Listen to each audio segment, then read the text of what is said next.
good morning. One of the pieces of legislation that will be introduced soon by this office, your office, is a bill which relates to the sales tax on heating oil, number 2 grade, propane, butane, and bulk firewood that is used for heating purposes. Currently, all of those are taxed. There is a sales tax upon them. And in comparison with electricity that is delivered to the house, or gas that's delivered to the house through a pipeline, those aren't taxed. A number of constituents brought this to my attention, and we've crafted legislation to see if indeed the legislature has a stomach to pursue this. And I've already secured a sponsor, a joint sponsor, on the other side of the aisle, and soon we will be together introducing this legislation that will benefit Northeast Ohioans especially. And I say especially for this reason. In many of our rural areas, if one does not heat by electric, or typically unavailable to the gas is provided, say, by an oil well, gas lines typically don't run in our rural areas. So you're basically down to propane or bulk firewood or butane. And so when, and some of you can really relate to this, in the cold winter months when the oil man comes, you know about how much your gas bill is going to be, your heating oil bill, I should say. And then, oops, on top of that, you have the sales tax to pay. It can be a very hefty price. So to balance those out, to make it equitable, I felt it was important to introduce this legislation. I will keep you abreast as to how that unfolds, but we will be introducing that very soon, and hoping to get that through the House and the Senate and have the governor's signature on it, because it would be of enormous benefit to those folks in rural areas. Do you have a bill number for that yet? It is, because it's not introduced yet, there is no bill number. And we are waiting for the Legislative Service Commission to do a study, and they should be back any day now, with respect to the implications to the overall state sales tax, which would then potentially impact local governments, because they get a share of that overall state sales tax. But again, I'm focusing because revenues are up, money's coming into the state. Rainy day fund is almost full. I don't think that's going to be a major hit to the state budget by any means, but I just want to make sure that I know what that is before we move forward, before I get asked questions, good questions of my colleagues. But again, I come back to this issue of equity and fairness with respect to sales tax and a necessity of life to heat one's home. Another piece of legislation that I will be introducing as a companion piece of legislation to one that is in the works in the Senate is a bill that would prohibit the use of microbeads, especially with respect to facial cleansers. Now let me explain what I'm talking about here. Obviously, Lake Erie is a very, very precious natural resource. But there have been a number of studies. In fact, the leading expert's out of Fredonia, New York. And she has conducted with her students a number of experiments regarding the amount of plastic that's in the lake. They actually go out and they troll through the lake, and then they count how much plastic's picked up. Now here's the problem with plastic. Plastic is virtually indestructible. It lasts almost forever, which means that every piece of plastic that's been produced since inception, since the 1940s during World War II, theoretically every piece of plastic's in existence today. And the problem with that is, in facial cleansers, there's these little tiny beads that help to exfoliate the pores of the face or other parts of the body, and they're washed down the drain, and they're washed out into the lake, because municipal sewer plants aren't equipped to, because they're so tiny, to remove them through the filtration process. Here's the problem. The microbeads floating around in the lake become magnets, if you will, for PCBs, those toxins that are in the lake, mercury and other such chemicals. And they attract these chemicals, and eventually they are ingested by different forms of wildlife, and they work their way up the food chain and come back to haunt us, potentially. So there have been other states, Illinois, New York, that are moving in this direction, California, to ban the little tiny plastic particles in the facial cleansers. There are natural products that can be used to supplant those, but the point of the matter is we're trying very with great enthusiasm to help keep that and improve upon the water quality in the lake, which is critically important, a natural resource for all of us in the 99th district. Now, are any other problems associated with these microbeads? Do they affect the wildlife? Do they interfere with their breeding process? No, they're just so tiny, but they have a natural tendency to attract these harmful chemicals, and then in larger amounts as the plankton are ingested by small fish, and they're ingested by larger fish, and then we eat them, moving up the food chain, they can become problematic. And I was surprised. I went to a conference in Quebec City last summer, and we spent a whole afternoon learning about microbeads and the legislation and the issues with that. And it's not just the microbeads. We have a problem with plastic bottles, plastic bags, floating around in the middle of the lake that don't do anybody any good, and they wash up on the beach and become issues in other ways. So we all have to be better stewards of the lake, and it's not like we can move back to paper bags anytime soon. I understand that, or move away, and I was thinking of this yesterday. Obviously, 4th of July weekend it was, and we were in Pittsburgh for the Cleveland Indians Pittsburgh Pirate game, and walking around, a lot of plastic bottles, and obviously they'll be picked up and recycled. But we were down near the river, and I was thinking to myself, some of those could get into the Ohio River, float on down, and create problems elsewhere. So the challenge is, how do we make a package that, and we all are careless, I'm not saying that, myself included, how can we make a package that fits our needs, but is also biodegradable? That is a great challenge of our time. And it's one of the things that the research, I believe, can help us improve upon. Because if we had truly biodegradable bags as opposed to plastic, and I know the paper is somewhat biodegradable, if we have wrapping paper, and then you think about meat products and such, that could be biodegradable, and especially if we could move away from the plastic in the bottles and the aluminum, potentially precious resource as well. There is something that could be grown naturally, it could be reproducible, but also could be recyclable and totally biodegradable. I mean, that's really where we need to go. It causes great concern when I think of landfills laden with steel cans and aluminum cans and plastic bottles. And we all know that this has happened. And we do a much better job of recycling than we used to. But I think we can do much better as well. Now, we're always looking at new jobs and creating new jobs and good paying jobs for Northeast Ohio. And I've been doing some research and have reached out to colleagues not only here in Ohio, but colleagues that I've met through conferences and such. And STEM-related technology is the way of the future. Now, STEM stands for science, technology, engineering, and mathematics. So those vocations that are dependent upon that core critically important, and that's where the hot new jobs are. Now let me explain to you what I mean by this. Legislation that I would introduce would allow for a tax credit for a person who earned an associate's in one of the STEM-related fields, a bachelor's, or a master's PhD.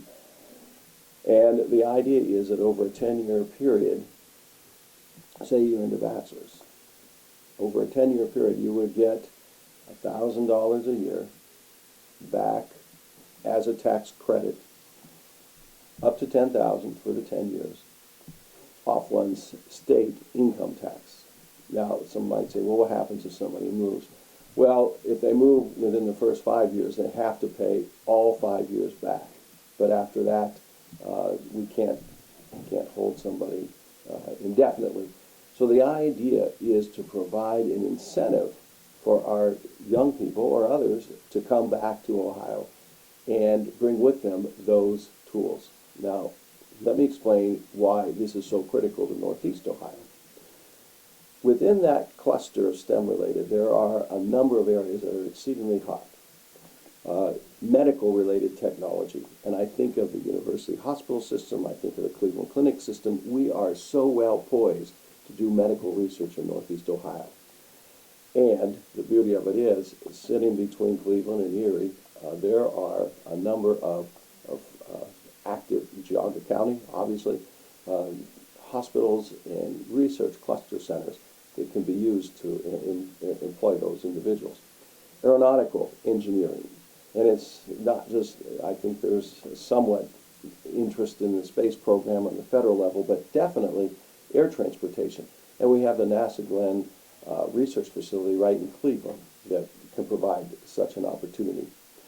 Information technology, everywhere, every business is just crying for those who are capable of producing in that field of IT. And finally, advanced manufacturing. Manufacturing is not going to ever go back to the old days of the sweatshops, and I was thinking of this yesterday in Pittsburgh, how steel built that city. We're not going to be able to go back to the old ways of making steel or go back to the old ways of massive manufacturing. Newer manufacturing depends on robotics, and that comes back to engineering. Point is that that cluster of opportunities is well situated in Northeast Ohio. Couple that with our lower housing costs, and not only can we attract new people to Northeast Ohio, but we can help to retain and re-attract, if you will, our younger people who grew up here, many of whom can, with the aid of technology, work from their own homes and perhaps commute to Cleveland or Pittsburgh or Canton, Akron, every now and then to the office as need be. But they can come back home, have a good paying job, and help to create a new environment for us, rebuilding us from the inside out. Now, to do that, we have to give them a reason to come home, because we've all heard that there are challenges when our young people try to come home. Well, the tax incentive would provide a little taste of what awaits if they would but come home and settle here for at least a 5-year period. So in conjunction with that, I'm working with Representative LaTourette from Geauga County to create... LaTourette? Yes, it's Stephen's daughter. Oh, okay. Sarah LaTourette represents the other half of Geauga County, and I know this is a little out of the district because we do have 5 townships in the city of Chardon in the 99th district, so I also work over there. But we are attempting to create a STEM school on the campus of Kent State Geauga for those students and for those potentially in Ashtabula County who would choose to transfer there. But it would be a high school with a STEM component connected to Kent State Geauga, so those who were in attendance could get college credit plus. There would also be an agricultural component because there is, right next to the fairgrounds at Burton, where Kent Geauga is located the OSU Extension.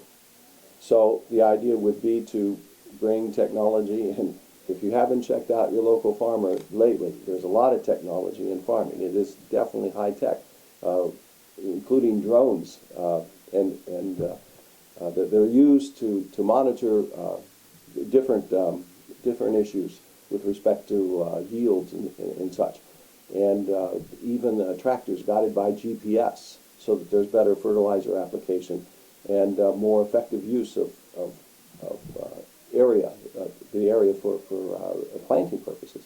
Bottom line is, there's technology that goes into farming. I was reading an article just this morning John Parker was writing a column. It was yesterday's agricultural headlines in the Star Beacon concerning natural research is going on at OSU Worcester for a plant that's related to dandelions for rubber, a natural rubber as opposed to synthetic rubber. Point of the matter is, all kinds of things related to research in agriculture could take place at this school as a training ground for our kids with that component there.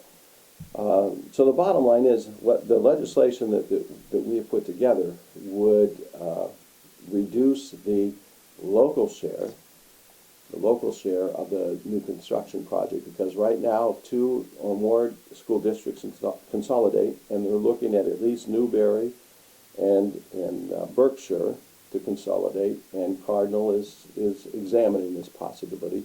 2 more consolidate, you move to the top of the Ohio School Facilities Fund to get construction money for new facilities. The problem, though, is that their tax valuation is so high. I think Cardinal has the lowest at like 86%, and Newberry has 92% local share, that it just won't fly, especially with an aging population and the fact that we have made the homestead exemption more difficult and the rollback is gone. New money is going to be very difficult to come by. So this legislation that Rep. LaTourette and I have worked on would reduce the local share to 50% if 2 or more districts consolidate. They're giving up their duplication of services, if you will, and this would be a pilot program for the rest of the state, because we are losing rural population, and yet as we age, it's more difficult, being on fixed income, to provide additional funds for new construction. So we thought that a 50-50 balance would be enticing enough and allow the local residents, if they so choose, to build such a complex on that campus and have as its centerpiece this whole notion of STEM, so that we can help to rebuild Geauga County and to some extent Ashtabula County. And I might add that this has the 100% cooperation with the Director of Geauga Growth Partnership, Tracy Jefferson. We're working hand in hand together to move this forward, and the Dean of Kent State Geauga, Jared Tudor's been very much involved too. So it comes back to education and opportunity, and we are at that intersection right now. Lastly, I want to talk about the state budget, and especially with respect to education and how that's going to impact the 99th district. The original budget that the governor proposed would have hurt every single school district in Geauga County, and over here in Ashtabula County, it would have hurt Geneva, Conneaut, and Jefferson. Well, then the budget shifted to the House, and I served on the subcommittee, primary, secondary, finance. The Finance Committee is composed of 30-some members, and then there are various subcommittees that break out from the overall body. But there were 5 of us, 3 Republicans, 2 Democrats, who served on the primary, secondary subcommittee for education. We worked out a budget in conjunction with the chair of the Finance Committee, Ryan Smith, a great, far-thinking individual from Gallipolis. He gets it. Our House version for the education funding would have allowed each district, not only, there were some who weren't going to receive, no one was going to get cut from our budget for either 2 years, both years of this biennium, no one. But beyond that, we were seeking to turn around the ship, if you will, so that we could have sustainable, adequate, equitable funding for schools. We were on the road to a formula that would do just that and meet constitutional muster. And the chair of this committee was Representative Robert Cupp, who at one time in his life was Senator Cupp, who at another time in his life was Justice Cupp from the Supreme Court. The Cupp report, and those of you who are very much into education know this, is named after him. He was around for the Duralt decision. he was leading this effort. Well, we moved that on to the Senate, and they did some tinkering with it. And then ultimately, the governor got his hands on the budget, and his plan was definitely not as good as the House's and not as good as the Senate's, and here's why. Part of what some of our districts rely on is the tangible personal property tax. And there's been a movement to phase that out, with the caveat that the commercial activity tax, the CAT tax as is known, would have taken its place so that school districts wouldn't have seen all this income vanish, because they need that. Well, in the governor's budget, there are a number of districts who will lose that, no one in the first year, but in the second year, they're going to lose that supplement through the TPP. And it's well over $70 million statewide. And we have some districts here in Ashtabula County and in Geauga County. Chardon, I spoke with the Chardon superintendent on the way home last week. They're going to lose money. And Mr. Hanlon was thrilled because they're only going to lose $600,000 in the second year of the budget. Well, $600,000, that's a handful of teachers that can be hired. That's one district, one scenario, as a result of not taking the path that we were attempting to maneuver on in the House budget. I'm concerned, deeply concerned, that we are underfunding education. And the thing of it is, it's not just throwing money at school districts anymore. With the accountability that goes with them, and I want to talk about charter school and the lack of accountability. With the accountability, the testing, and why I want you to know that park testing is gone. It is gone. As of July 1st, thanks to efforts of the House and the Senate, there will be no longer park. And the Ohio Department of Education is working on a replacement, because if we do not have a replacement method to ensure academic progress, we will lose, because we took rates to the top money, nearly $700 million, and we can't afford to lose that. So it's going to be something different, and we're going to see how that all shakes out. But the bottom line is, for those of you who are concerned about park, it's gone. Teachers, students, parents alike. But accountability. What is Oh, PARC stands for the Partnership for the Readiness for College and Career. And I forget off the top of my head what the A stands for, but bottom line is it's a test that everybody complained about. Most everybody. I heard a lot of comments, a lot of input from the Partnership for the Assessment of Readiness. That's it. At any rate, accountability to our schools, but increased dollars, because when adjusted for inflation, we have not really increased school funding in real dollars since the last Strickland budget. There have been some massive cuts, and school districts have downsized. Now, here's what's been the casualties of that. With the increased demand on testing, those areas of study that are not tested have been brushed aside. And I cite for you art, music, and gym in the elementary school, the old 5x8 rule, by which schools had to choose out of the 8 in the category, like a school nurse or a phys ed teacher or art teacher.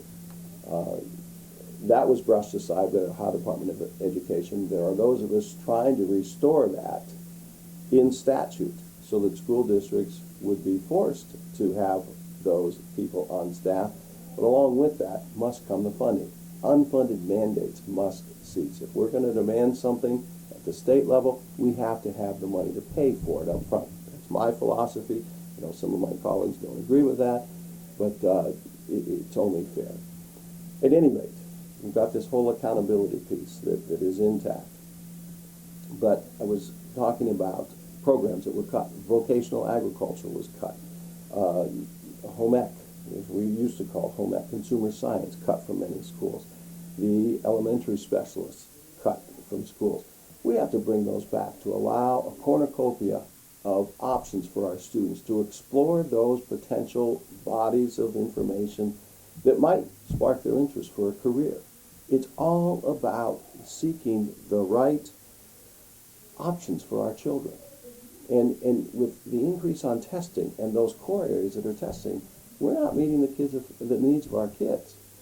But it is an investment. It is an investment. And I have a quote here that comes from Benjamin Franklin. He wrote, "An investment in knowledge pays the greatest dividend." And that's still true today, that it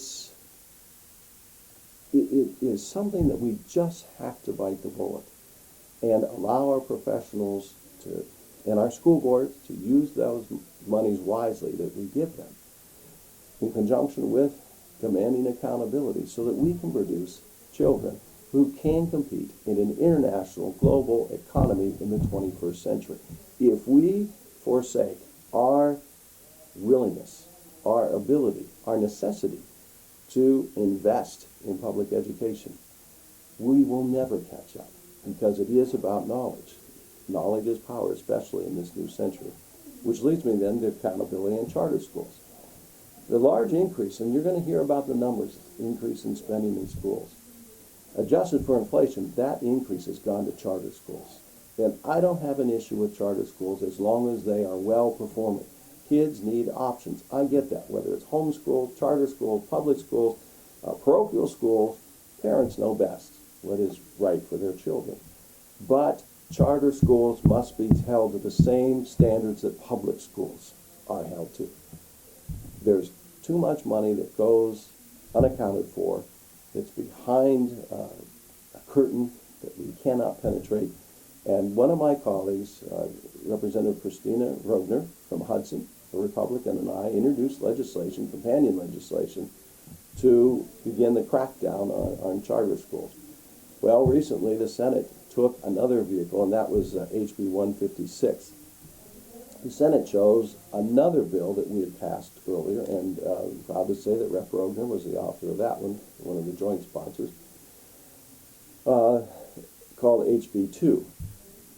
It was laden with amendments out of the Senate version of our charter reform bill, passed the Senate unanimously in late June, was sent back to the House. And the House, not this one, not your representative, but other members of the House leadership, decided not to act upon it until this fall, which I think is absolutely reprehensible. We must, it's called, the charter school industry is the wild, wild west. We've been the laughing stock nationwide. And newspaper editorial after editorial has criticized, ridiculed Ohio for the lack of oversight in charter schools. I want the good charter schools to continue. There's no doubt about that. But the shady operators, those who don't force students to actually attend and take taxpayers' dollars, and those who are in it just to raid the treasury, state treasury, and bring wealth to their own pockets, those are the charter schools that I want to see closed, because we as a public need to have accountability for our tax dollars that are spent. And I will continue to work on that issue with my colleagues, both sides of the aisle, to do just that. The last time, I believe, or time before, that I was on the Asheville Current, ODOT's superintendent for our district retired. And so I have a meeting scheduled at the end of this week to meet and greet and present a list of concerns to his replacement. And I want to mention some of the things that came up on the list. Obviously, the Center Street Bridge in Conneaut is of concern. We need an update, and I haven't heard any complaints. Complaints that I can deal with respect to the overpass on Route 20 overpass at Amboy there. The detour seems to be working. I haven't had any calls from emergency responders. Hopefully we won't get any, but that's going as best as we could have hoped for. There is a concern, though, in Conneaut with respect to the Route 20 Ho Chi Minh Trail, if you will. in front of the hospital, very bumpy. And I've been in touch with City Manager Hockaday about that, and going to once again bring this to the director's attention. We have a similar issue in Geneva with Route 20, and unfortunately, the one in Conneaut, and this is a response I did get back, east of State Route 7 is scheduled for fiscal year 2018, quite a way down the road. So there may be a way that we can help, because I know Conneaut is strapped for additional paving funds, but I want to make sure that we get that taken care of, if at all possible. I was on a different venue not long ago, and a caller asked me about U.S. Route 20 striping, who pays for the painting and such. And the answer I did receive from ODOT is this: whatever ODOT distributes with the paving project will be redone within the district construction project. Okay, we get that. Everything else for the 8 to 10 years in between, until ODOT gets it again, is the maintenance responsibility of the city. So until that is repaid, the city of Conneaut's in charge of the striping. The Route 20, or excuse me, Route 90 project is in some ways nearing completion. We still have the interchange at 90 and 11.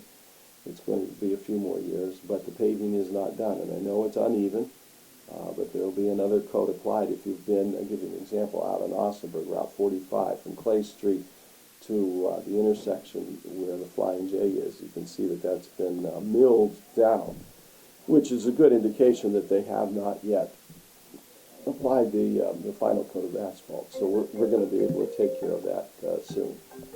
So that's still a work in progress. And the thing of it is, we all have to understand how expensive paving and building it really is. The bridge in Conneaut, the Amboy Bridge, is a $13 million project.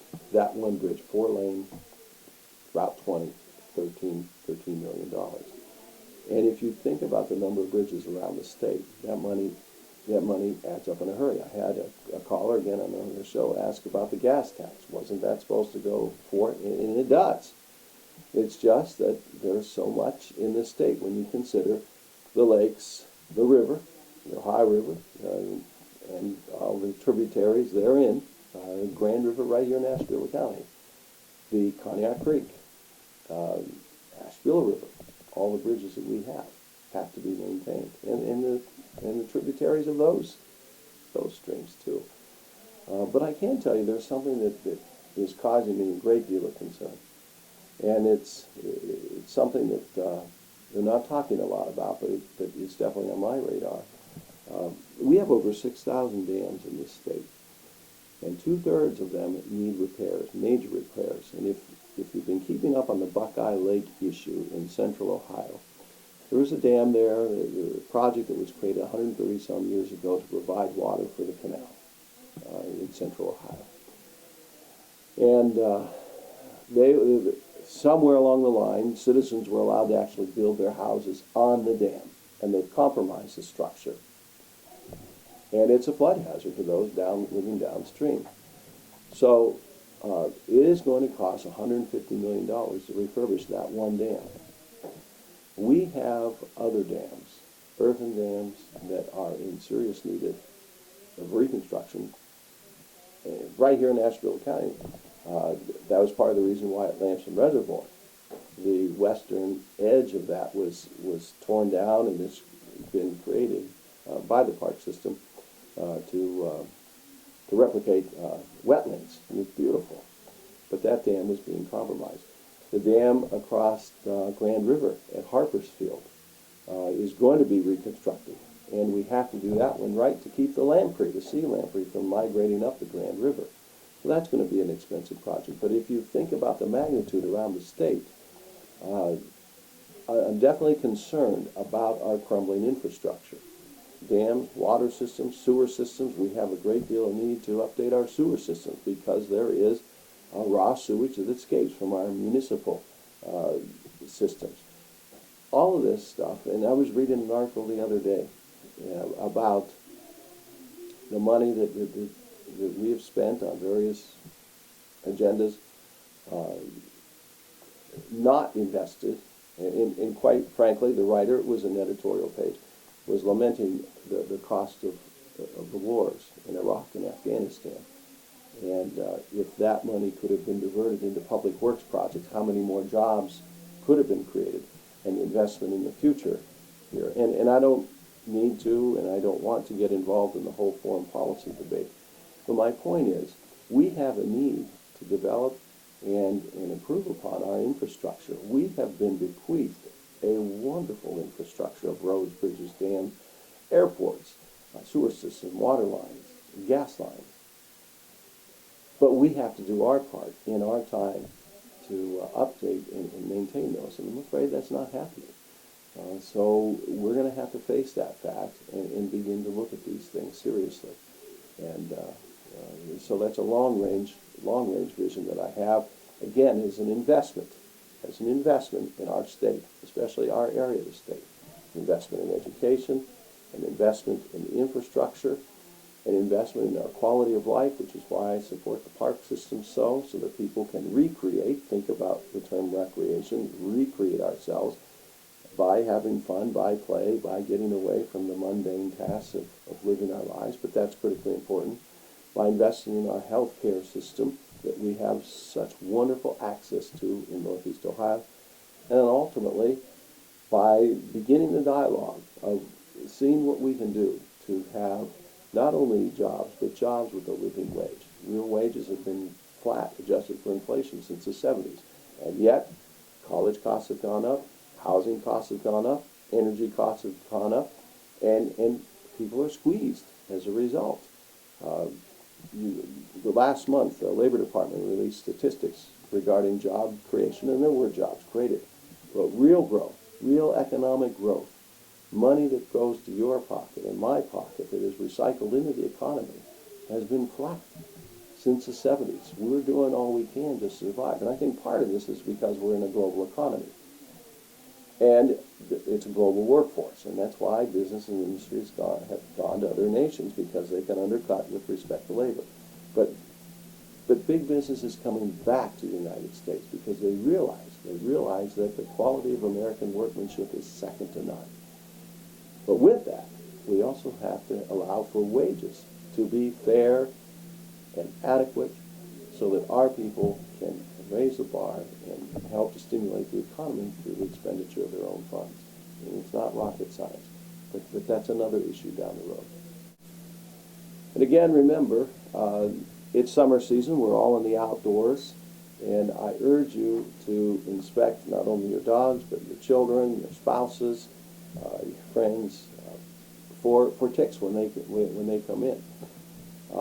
Yesterday, as I said, we attended the Indians Pirates game in Pittsburgh. We were walking around by the river, and during the game, these bugs kept flying in, and they were a nuisance. But as we walked by the river, and I had more fly in, and I looked at them, they resembled ticks. So my wife and I continued our walk, and we collected them in a plastic bag, and I'm going to send them to our tick specialist, Dr. Needham, to see what they actually were, but they resembled ticks. Right in the heart of Pittsburgh at the confluence of the rivers there. If they are, indeed, I will take the next step and alert the public health officials in Pittsburgh. Hopefully they're not. False alarm. I must admit, I don't know my ticks as well as perhaps I should, but if it's small and it's agile and it bites and it resembles a tick, I'm going to have it checked out. Bottom line is, we are in one of those hot spots. It's that time of the year. We just need to be vigilant. Enjoy the outdoors, but be aware that those little buggers are out there. And if you do experience flu-like symptoms, nausea, vomiting, and those sorts of things, and especially that rash that accompanies the target rash, that bullseye rash that accompanies Lyme disease, typically, sometimes not, please continue to seek treatment from your doctor. You should enjoy the outdoors, but we just have to be careful about it.